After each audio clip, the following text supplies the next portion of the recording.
Assalamualaikum warahmatullahi wabarakatuh. Welcome back to my channel.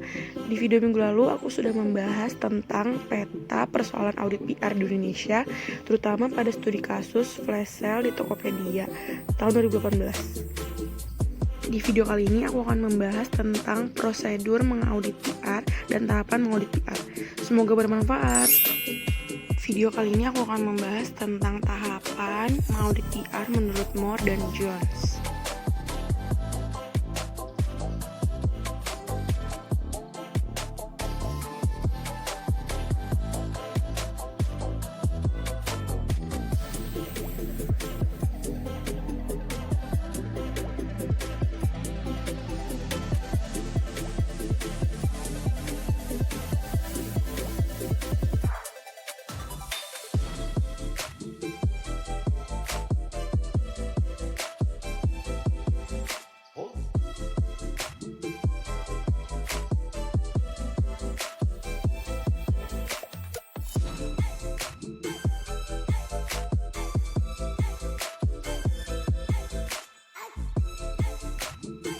Sebelum menjelaskan tentang tahapan audit PR menurut Moore dan Jones, aku akan menjelaskan terlebih dahulu prosedur audit komunikasi.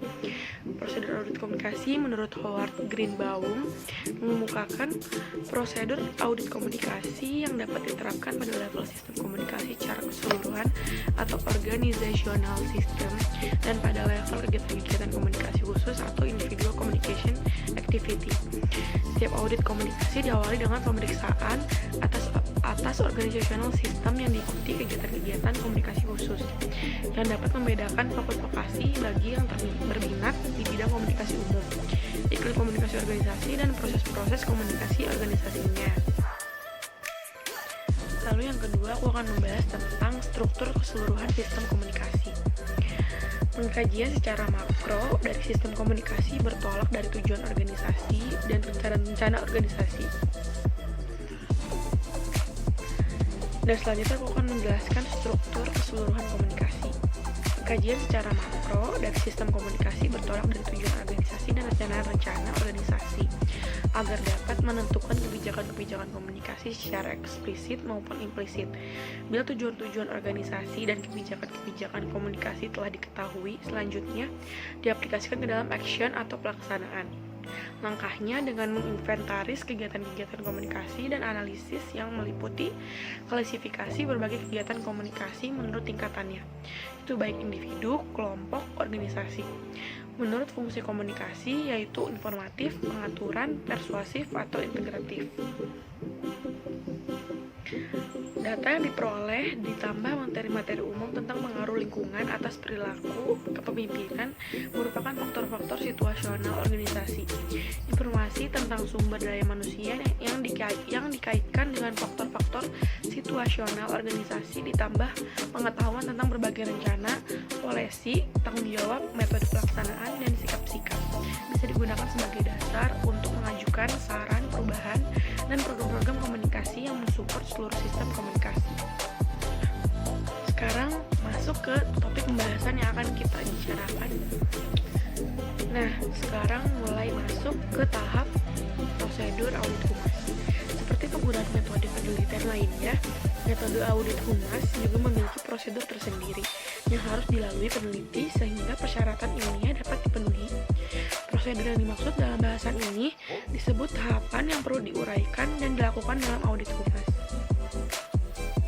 Berkaitan dengan tahap-tahap penelitian audit humas, Moore dan Jones membaginya menjadi 4 tahap, yaitu yang pertama, menyelidiki apa yang kita pikirkan, yang kedua, menyelidiki apa yang mereka pikirkan, yang ketiga, mengevaluasi perbedaan antara dua sudut pandang, yang keempat, menganjurkan atau merekomendasikan program komunikasi yang komprehensif dengan tujuan untuk mengakhiri kesenjangan tersebut.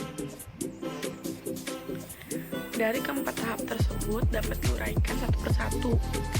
Jadi yang pertama itu apa yang kita pikirkan berkaitan dengan sesuatu yang ideal yang ingin dicapai oleh suatu perusahaan atau lembaga. Maksud ideal di sini adalah tujuan yang hendak dicapai oleh suatu perusahaan atau lembaga, baik secara umum maupun khusus. Sesuatu yang ideal secara umum biasanya akan terlihat pada tujuan suatu perusahaan atau lembaga. Sementara itu, Yang ideal secara khusus akan tergambar lebih konkret atau operasional pada tujuan suatu bagian atau divisi humas dari perusahaan atau lembaga yang bersangkutan.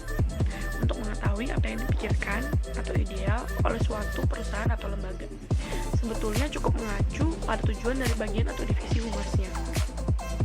Kalau tujuan tersebut sudah tergambar secara jelas dalam arsip atau dokumen atau data sekunder, tujuan yang dimaksud sudah dapat dijadikan dasar acuan. Sebaliknya, bila tujuan kegiatan humas internal publik dan eksternal publik belum ada yang didokumentasikan, untuk mendapatkan tujuan yang dimaksud, mau tidak mau peneliti melakukan wawancara kepada pejabat humas atau orang yang ditunjuk untuk itu oleh suatu perusahaan atau lembaga. Tujuan yang dimaksud dapat dipilah-pilih menjadi tujuan umum dan tujuan khusus. Tujuan diadakannya humas suatu perusahaan atau lembaga dapat dimasukkan ke dalam tujuan umum. Sementara tujuan khusus berkaitan dengan tujuan dari kegiatan internal dan eksternal publik. Bisa pula tujuan khusus ini dibagi-bagi menjadi berbagai subtujuan khusus. Kalau ini dilakukan, perlu diketahui secara spesifik subtujuan khusus dari masing-masing kegiatan internal publik dan eksternal publik.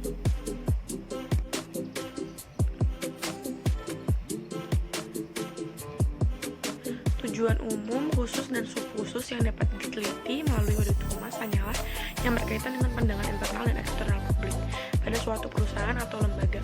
Pandangan di sini bisa berupa citra, persepsi, atau sikap internal dan eksternal publik.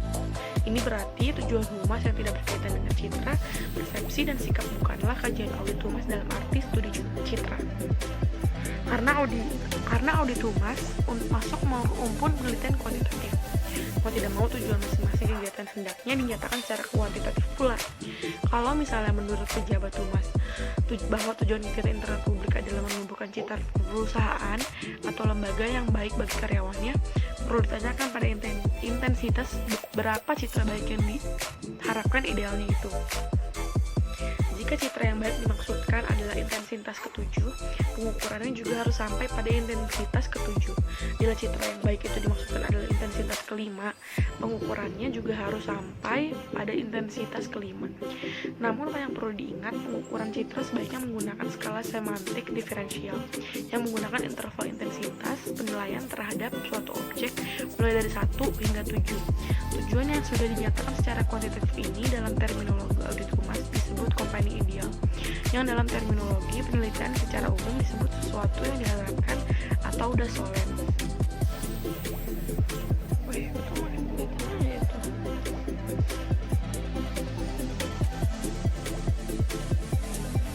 Kesimpulannya, jadi kesimpulan dari apa yang sudah aku jelaskan tadi adalah: pertama, audit humas sangat bermanfaat untuk mengetahui posisi suatu perusahaan atau lembaga bagi publiknya, baik internal maupun publik eksternal. Posisi di sini dapat diartikan sebagai penilaian publik yang berupa pandangan mereka terhadap suatu perusahaan atau lembaga. Penilaian itu dapat berupa citra, sikap, dan persepsi publik terhadap perusahaan atau lembaga. Yang kedua, penilaian yang berupa pandangan publik tersebut perlu dipantau karena dapat berpengaruh pada suatu perusahaan. Berpengaruh di sini tentu dalam arti dapat memberi dampak terhadap perkembangan atau kemajuan suatu lembaga. Dampak tersebut akan semakin besar bila yang menilai buruk tersebut datang dari publik yang dinilai penting. Misalnya bank, masalah tentu saja contohnya bank, nasabah tentu saja dianggap penting. Bila publik ini menilai suatu bank buruk, tentu akan merugikan bank tersebut. Ketiga, untuk mengetahui penilaian atau pandangan publik tersebut, metode audit humas menawarkan 4 tahap. 4 tahap itu merupakan langkah-langkah praktis yang sebetulnya dapat dilakukan dengan mudah oleh praktisi humas. Keempat, melalui hasil audit humas akan diketahui pula kegiatan-kegiatan apa saja yang mencapai tujuan dan kegiatan mana yang belum. Bahkan metode ini meskipun sederhana mampu mendeteksi kegiatan-kegiatan yang sama sekali gagal. Yang kelima, terakhir, dengan diketahuinya yang berhasil dan yang gagal akan memudahkan pejabat humas untuk memperbaikinya. Semua kegiatan humas pada waktu yang sama dapat segera diperbaiki atau disempurnakan.